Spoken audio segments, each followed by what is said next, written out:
Hey guys, Mari here.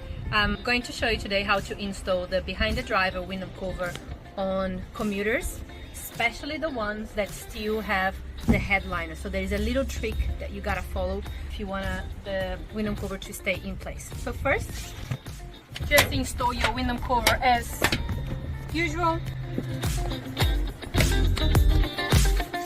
And then there is a little trick. For us to avoid having this happening, you will receive two metal tabs. What you're gonna do, you're gonna pull this and you're gonna feel it here, not at the top, on the second line. There is one magnet here and there is one magnet on this side.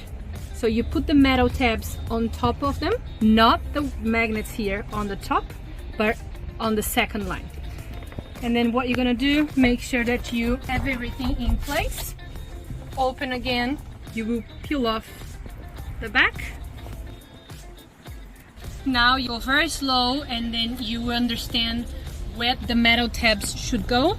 So then you can easily just go place it because you feel where the magnets will be touching. So that's one.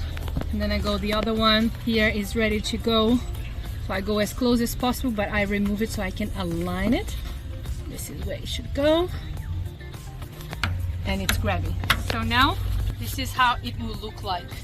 And when you pull it off, you see the metal tabs are still there and they are grabbing the second magnets here, which will make sure that there's minimal light coming from the headliner to the window cover because we cannot attach to the metals at the top.